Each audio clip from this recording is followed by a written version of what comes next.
In the last two videos, we've been discussing how retail is dying, how many of the stores and places you go to seem to kind of die off. And there's a lot of questions being asked. Why are they dying off? And we said, well, the ability to travel and to get things has changed. We no longer need to go from point A to point B using several different steps in between. Instead, we can go from point A to point B, so anything in between is now no longer needed. Then we no longer even need to get to point B. We can order it online and it can come to us, which means that the special event of going to this place is no longer important. Then in the next video we discussed how the online world was starting to take over, and it has its own things like colonies and natives and dangers to worry about, and these are all real things you need to think about. And we also said that, well, it's taking over, but there are some problems with it taking over. So right now we're going to discuss the transition to this new world, the new world being the online civilization that we know. So we've seen colonies. It was already discussed that Facebook and Twitter are colonies.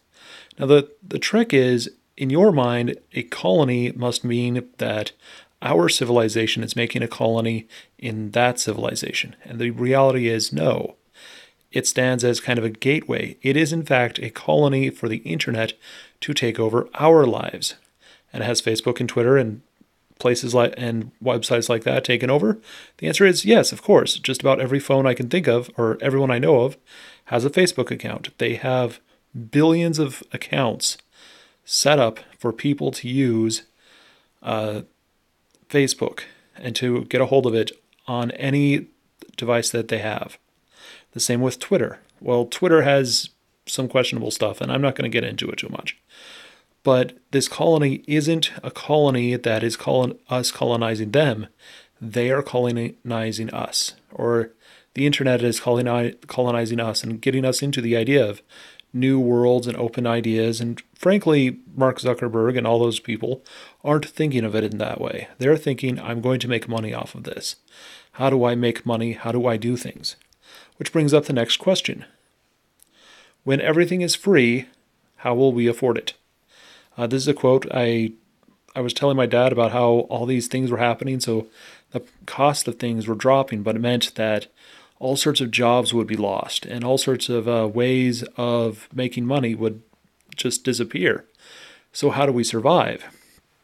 And he pointed out that there will be a time when everything is free and no one can afford it. And he's right. There will be a point where we will continue using money, but everything is free. So why are we using money? And this brings us into something called domination theory. I mentioned it in earlier videos, and I don't feel like giving you the entire domination theory system, but I will give you a small overline. And the picture you're seeing here is a Comanche city, and this city was set up in Texas, and they basically organized this city once a year, and just every single member of the Comanche Empire would show up, and they would decide what they were going to do for the rest of the year. And then they'd get up and they'd leave. And this would be kind of a big event, sort of like, well, just like a convention or something like that. And then they would have smaller ones, when they could, for smaller groups or smaller areas. Well, the thing about the Comanche is they dominated for 200 years into the 1860s and 1870s. And they were the prime people. Throughout this time, when people said that they had colonies in these territories, what they really said is, we have an area that will get attacked, but we've learned to pay them off to not hurt us. The Comanche were in charge, as were many Native Americans in this the central and western United States.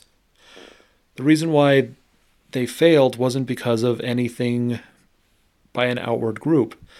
They ended up hunting all of the animals that they used to the point of near extinction, and because they couldn't adapt their culture fast enough, they immediately started to lose out. And that's around the same time that guns started to change. Hi, Perry.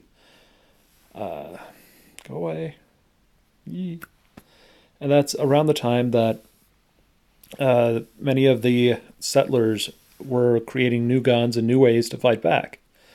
And because the Comanche couldn't have a way to trade for those new guns, they started to lose, and they couldn't really dominate with, the buffalo or anything like that. So they had to shrink back, and it was really hard. In their minds, they were dominant, even when they were put into reservations, and it was really hard to accept that they were no longer dominant.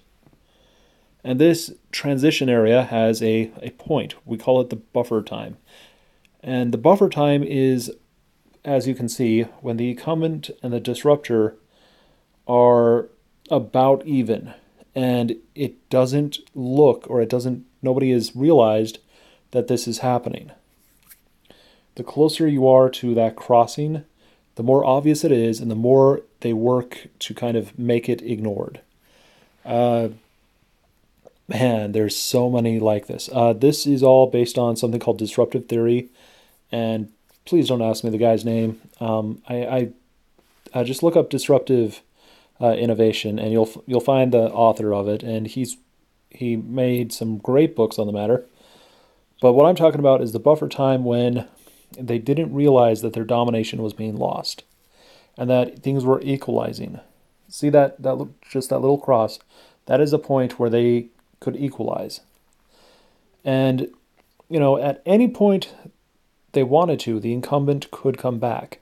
They just don't, because they think that they only have to innovate using incremental innovations, whereas the disruptor is already trying out something new, completely different from, them, and they first go after people that don't make a lot of money or aren't worth a lot of money to the incumbent, and they're not particularly good investments. So the disruptor has this open field to work in. And even when the disruptor is doing things, the incumbent believes that they are dominating the disruptor and that they are, in fact, using the disruptor to get what they want. In the same way that colony that you've thought of, where you thought the colony was us colonizing the internet, you didn't realize it was actually the internet colonizing us. And this creates a really interesting point. We have three choices when we recognize this. We can switch, we can continue, or we can have equalization. I'll explain it a little bit better to you. Switch means to switch domination. Since the incumbent is rising up, since the dominated are rising up and gaining power, they're starting to recognize that, hey, I can fight back, I can get what I want.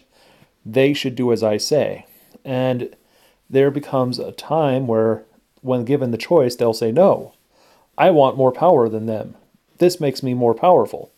And so they will not go and do the thing that will create equalization. They will continue to push for their own power and for their own domination, which will, of course, switch the domination paradigm, and the dominant becomes the dominated. And it will take a really long time for the dominated to view themselves as dominated and as needing to improve or to change things so that they can then become dominant. And they will create all sorts of images in their mind of that time when they were dominant. And it will be difficult for them to transition out. In the same way, the former dominated will have cultural traits that they dislike or that are a bad idea, but they will look at them and be like, oh, these make us dominant. And they will not get rid of them. And they will have a hard time with that when they become dominant because they haven't been able to recognize it. Another option is to continue with the domination. And to be honest with you, this is a very common thing. We don't think about it very often. When we think of the Europeans entering into the Americas, we look at it from the point of view of, it was an inevitability that we'd win, that there was no chance that, the other side or the natives didn't stand a chance. And the reality is that really wasn't the truth until like the 1850s. Until that point, quite often the native tribes could not only fight back, but were actually considered the dominant group in the Americas. The conquistadores were not, the conquistadors, the conquerors were not people who were going into civilizations and, flouting how important they were and getting everybody to do as they say. That never happened. Instead, what they did is they organized all the groups around the people in charge until they could win the domination. And only after dominating for a while did they start to come up with the ideas that the newly dominated, had legends of, this white man who would come and dominate them, and, shows up throughout a lot of cultures. Hawaii has them. Not only Hawaii, but the Aztecs had them. By the way, the Aztecs are actually called themselves the Mejia. That's why we call the country Mexico or Mexico. There you go. But that was a very common thing is, they would switch how the dominance worked. And slowly they made legends of how, of course, it was inevitable that we would win. So when you look back, you go, of course, we had our guns, we did all this. And the reality is it was the exact opposite. We were building guns because we were scared because they were dominant. We have to accept this, that the dominance can continue. There are people right now who are trying to dominate the online world, and they are trying to bring in what they believe to be the dominant way into the online world. And, it's unknown if it will not win or if it will lose. Right now, many people are giving up websites and moving away from territories. And that's exactly what was happening with many native tribes when they were moving away from Europeans. They thought, well, I'm dominant, but these people are taking over this land. I'm just going to move away from them so we don't have anything to do with each other. And, they continued dominating for a long time. Well, in this way, the dominant group is, the civilization that as we know it, the walls and rules, and how they're kind of trying to control the internet using those walls and rules. And they're doing an amazing job. They are doing amazing. They're winning, and, they're continuing to dominate. Finally, we have equality. And equality is where you look at a culture, or you look at people, and you don't realize that they're different. I tend to, when I talk about equality, I point out that quite often, you'll look at a picture and, it'll be 3 white kids, and you'll be like, oh, it's 3 white kids, whatever. And then I would have to be like, no, their ancestry is very different. And to be honest, their ancestors tried to kill each other. They should be, at war with each other at any given moment. And the fact that they're just sitting there and nobody is noticed is, in fact, equality. We do not register in our minds that this is a thing because equality has kicked in. Equality starts with parades and ends with confusion because, we vaunt for this equality. We route for this equality. And then when we have this equality and a generation later, somebody goes, wait, what do you mean we were unequal? What do you mean we fought against each other? What do you mean any of this? That makes no sense. We're perfectly normal and ordinary to each other. We're perfectly equal. This makes no sense.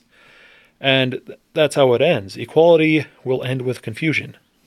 It doesn't look the way everybody imagines it. It's not going to end with a parade. It's not going to, make any newspapers, because why would the newspapers talk about something so dumb? Of course we're equal. And yet, if you were to go back 100 years ago, you'd find out that Italians and Irish and Germans and Swedish and Norse and Danish and almost every immigration group into the U.S. hated each other's guts. In the same way, many groups in England, just England itself, were very rivalrous against each other and, would fight each other over stuff. And that was a common thing throughout all of Europe, throughout all of Asia. This dominance that we think of, just one single ethnic group is in fact multiple ethnic groups that just have become equal. And yeah, in case you're wondering, I couldn't figure out pictures for the proper view of what happens. So I chose out video game consoles. So a Super Retro Trio. These were three consoles that were warring against each other. Well, two consoles really. And now they're not. Here they are. Same console. And in the minds of anybody who collects, if you collect for the Sega Genesis, you're totally going to collect for the Super Nintendo and for the Nintendo. So it would seem ludicrous not to. So that's equality. In our minds, they've become one.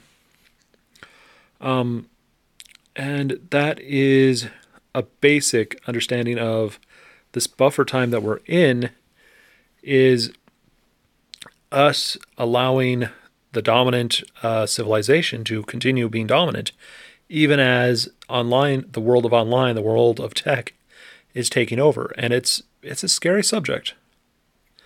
So next week, I'm very likely going to get into domination theory a bit more. We're going to explain why this buffer period is working, and perhaps even explain how all of this works out. And man, I just set myself up for a lot of interesting lectures. I'm going to have to use those equations I used for a couple weeks, and I'm going to do the best I can to present this. So see you next week. I feel it's going to be fun. So bye now.